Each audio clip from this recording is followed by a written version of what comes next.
ពាក្យថាការពារប្រសើរជាងព្យាបាលគឺជាពាក្យមួយដែលត្រឹមត្រូវខ្លាំងមែនទែនព្រោះរាងកាយរបស់មនុស្សយើងបើសិនជាបងប្អូនឆ្លៀតពេលនៅក្នុងការការពារថែទាំរាល់ថ្ងៃ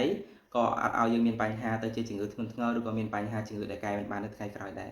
បងប្អូនរាល់ថ្ងៃគ្រាន់តែព្យាយាមញ៉ាំទឹកឲ្យបានគ្រប់គ្រាន់ចុះគេងឲ្យបានគ្រប់គ្រាន់កុំឲ្យយប់ជ្រៅពេកហាត់ប្រាណជាប្រចាំជ្រើសរើសអាហារណាដែលបងប្អូនញ៉ាំទៅជួយដល់សុខភាពឲ្យបានច្រើនណាបងប្អូនព្យាយាមធ្វើវារាល់ថ្ងៃ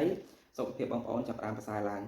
បងប្អូនកុំចង់ចំណាយពេលឬក៏ចំណាយលុយច្រើនទៅលើការព្យាបាលជំងឺនៅថ្ងៃក្រោយព្រោះពេលខ្លះយើងមានលុយច្រើនក៏មិនប្រកាសថាព្យាបាលជំងឺនឹងជាដែរអញ្ចឹងបើសិនជាបងប្អូនស្រឡាញ់សុខភាពចង់ថែទាំរាងកាយអីហ្នឹងចូលរួមអនុវត្តទាំងអស់គ្នាដោយចំណុចដែលរូបសម្បត្តិបានចែកលេខពីខាងដើមហ្នឹងឬទី1ព្យាយាមហាត់ប្រាណទៅព្រោះការហាត់ប្រាណវាជួយឲ្យយើងសុខភាពល្អបានច្រើនញ៉ាំទៅធ្វើម៉េចឲ្យបានគ្រប់គ្រាន់គេញ៉ាំបានគ្រប់គ្រាន់ញ៉ាំចំណីអាហារដែលល្អសម្រាប់សុខភាព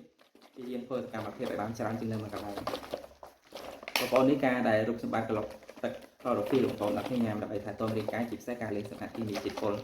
បងប្អូនដែលដឹងថាខ្លួនឯងប្រឈមជាមួយនឹងគីមីជាតិពុលច្រើនក្នុងខ្សែឈាមតម្រងនោមឬក៏ជាតិពុលក្នុងថ្លើមនេះ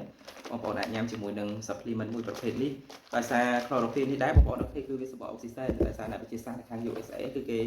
បានផលិតចេញពីរុក្ខជាតិ alfalfa ដែលវាមានប្រសិទ្ធភាពខ្លាំងនៅក្នុងរាងកាយរបស់យើងឃើញពណ៌បែបនេះមែនប៉ុន្តែអត់ពិបាកញ៉ាំទេបងប្អូនអ្នកគ្នាគឺរសជាតិអត់មានរសជាតិពិបាកក្នុងការទទួលទានទេគឺស្រួលញ៉ាំនឹងឯង